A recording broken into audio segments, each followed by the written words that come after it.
अस्सलामुअलैकुम बच्चों। रामकुमारी बालिका उच्च माध्यमिक विद्यालय की ऑनलाइन क्लासेस में आपका इस्तकबाल है। पिछली क्लास में हमने पढ़ा था डिप्टी नज़ीर अहमद की सवाने हयात के बारे में।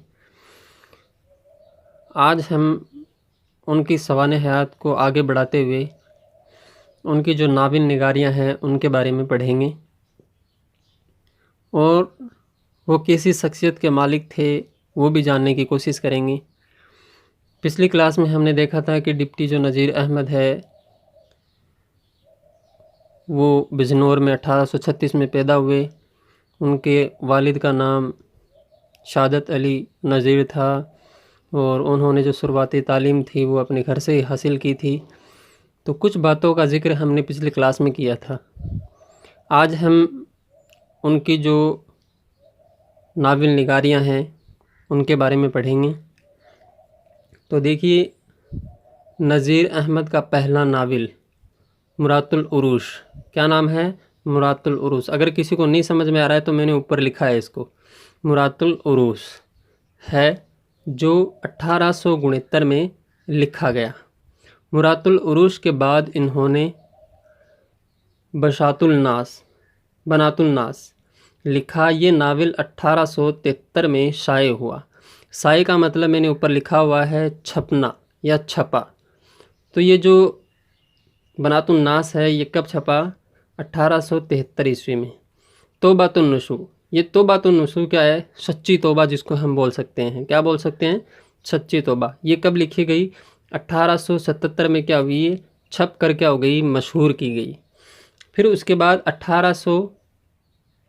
1885 में अफसाना मुब्तिला लिखा।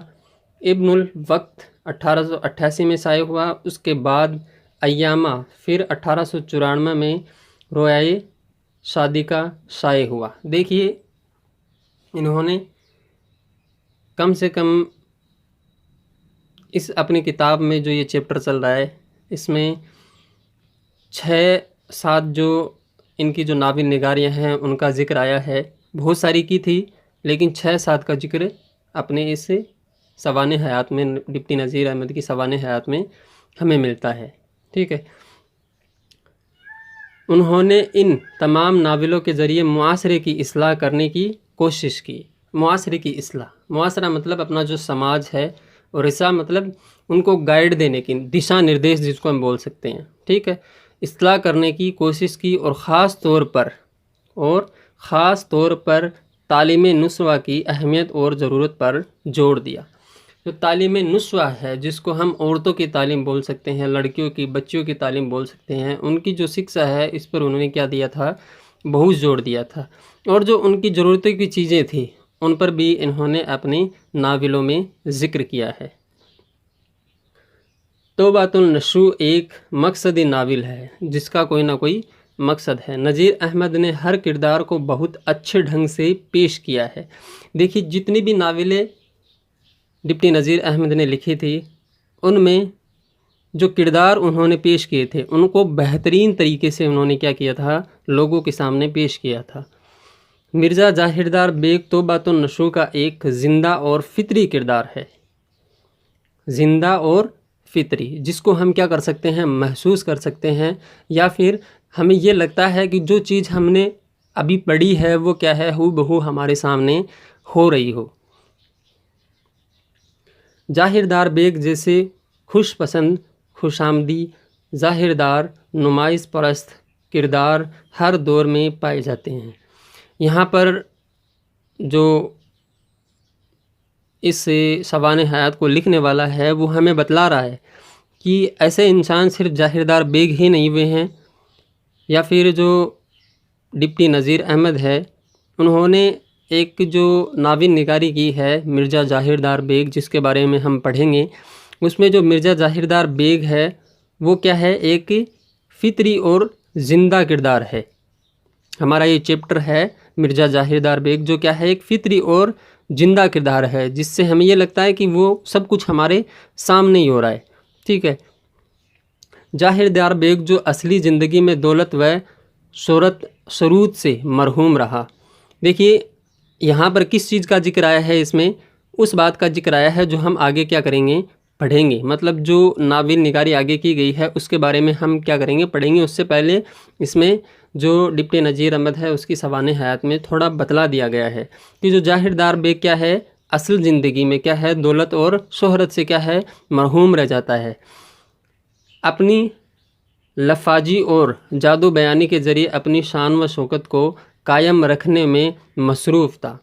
देखिए, अपने अल्फाजों से कई बार क्या होता है कि कोई इंसान हमारे सामने आकर बैठ जाता है और वो इतनी बातें हमारे सामने करता है कि लगता है कि ये बहुत ही बड़ा क्या है, कोई मशहूर इंसान है, ठीक है, इतिहास का जानकार, या फिर मान लो कि ऐसी ऐसी बातें हमारे सामने करे जिससे लगे कि ये बड़ी शख्सियत का मालिक है, या फिर ये लगता है कि ये बहुत ही मालदार है, ठीक है। लेकिन वो क्या है, उसकी सिर्फ लफ्ज़ी है, क्या है, लफ्ज़ी है और जादू बयानी है, जिससे वो क्या करता है, सबको अपनी बातों में क्या कर लेता है, लपेट लेता है।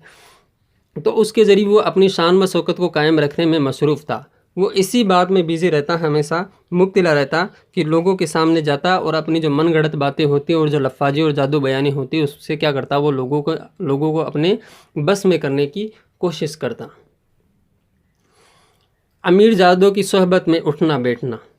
देखिए, अब वो कैसे लोगों के साथ रहता, अमीर ज़ादों की सोहबत में उठना बैठना, अमीरों जैसी आदतें इख्तियार करना और उन्हें लोगों की तरह वज़ह कता बनना। वो सारे काम वैसे ही करता जैसे वो कपड़े पहनते, जैसे वो सस्ते संवरते। देखो, वज़ह कता का मतलब क्या होता है, सजना संवरना या दिखना। तो वो क्या करता, अमीरों के जो बेटे थे या अमीर जो लोग थे उन्हीं की तरह क्या करता, वो दिखने की कोशिश करता, है ना। वही चीज़ें, वही आदतें वो क्या करता, इख्तियार करता, मतलब अपनाता, वैसी ही आदतें। मुशायरों और नशस्तों में बिला तकल्लुफ़ जाना और ख़ुद को ज़िम्मेदार की औलाद जाहिर करना कुछ ऐसी बातें हैं जिनसे हम उस पर लुत्फ़ किरदार की शख्सियत के मुख्तलिफ़ पहलुओं से वाकिफ़ हो जाते हैं। देखिए, जब हम उनके बारे में पढ़ते हैं, मिर्ज़ा जाहिरदार बेग के बारे में, तो हमें ये साफ ज़ाहिर होता है कि वो कैसा इंसान था, ठीक है। जो मुआसरे होते थे, या तो जो मुशायरे लगते थे या जो नशस्तें लगती थी, मतलब दीवान खाना या बैठ के, उनमें वो बिला तकल्लुफ़, मतलब बिना बुलावे के या बिना वजह क्या करता, चला जाता और ख़ुद को ज़िम्मेदार की औलाद जाहिर करता कि मैं क्या हूँ, बहुत ही बड़े मालदार बाप की औलाद हूँ। कुछ ऐसी बातें हैं जिनसे हम पर लुत्फ़ किरदारी की शख्सियत के मुख्तलिफ़ पहलुओं से वाकिफ़ हो जाते हैं। हमें लगता है कि ये हमें क्या है, आनंद देने वाली चीज़ है, हमें इसे मालूम होता है। गरचे ये किरदार मुख्तसर अरसे के लिए हमारे सामने आता है, मगर अपनी चरब ज़बानी से झूठ को सच बनाकर इस तरह पेश करता है कि हमें उसकी गलत बयानी का गुमान तक नहीं होता। वो ऐसी ऐसी बातें करता लोगों के सामने जिससे लोगों को गुमान तक नहीं होता। कई बार हमारी ज़िंदगी में भी कोई इंसान ऐसा आ जाता है जो इतनी झूठी बातें या इतनी बदजुबानी हमारे साथ करता है कि हमें पता ही नहीं चलता कि इंसान कितना झूठ बोल रहा है और कितना सच बोल रहा है। निसाब में शामिल सबक मिर्ज़ा जाहिरदार बेग नज़ीर अहमद की नाविल तौबातुन नशू का किरदार है, जिसमें उन्होंने जाहिरदार बेग का खाका खींचा है। खाका मतलब एक नक्शा या डायग्राम उन्होंने क्या किया है, हमारे सामने पेश करने की कोशिश की है। किसने? मिर्ज़ा जाहिरदार बेग के किरदार को पेश करने की कोशिश की है। देखिए, ये रहा अपना टॉपिक, मिर्ज़ा जाहिरदार बेग, और लिखने वाले कौन है? डिप्टी नज़ीर अहमद। उसकी कैफियत ये थी कि शायद उसका नाना वो भी हकीकी नहीं। अब देखिए, कैफियत का मतलब क्या होता है? हालत। उसकी हालत ऐसी थी कि शायद उसका नाना और वो भी हकीकी नहीं था, जिसको हम बोल सकते हैं कि हकीकत में नहीं था।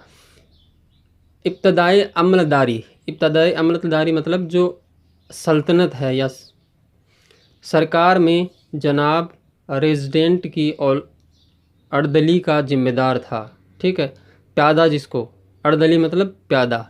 अव्वल तो ऐसी आली जाह सरकार, दूसरे बाएतबार मनसब अर्दली का ज़िम्मेदार, तीसरे उन दिनों की बेउनवानी, उस पर खुद इसकी रिश्वत शतानी बहुत कुछ कमाया। देखिए, आली मतलब जो आला मर्तबे वाला, ऊंचे मर्तबे वाला, ठीक है, और उन्वानी मतलब बेशुरखी, ठीक है, और रिश्वत आप समझते ही हैं। तो उसने क्या किया था अपनी ज़िंदगी में? सिर्फ़ और सिर्फ क्या किया था? रिश्वत से पैसा कमाया था, ठीक है। और ऐसे ओहदों पर था वो कि मतलब जो रेजिडेंट वगैरह है उनका प्यादा था, वो जिम्मेदार था। कौन? उसका नाना।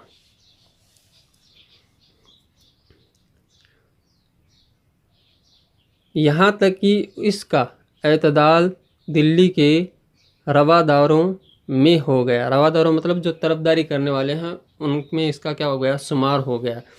मिर्ज़ा की माँ अवाइल उम्र में बेवा हो गई। मतलब जो शुरुआती उम्र थी उसकी, जो शुरू में जब मतलब क्या होता है कि शादी वादी हुई थी, उसके बाद वो क्या हो गई थी? जल्दी बेवा हो गई थी।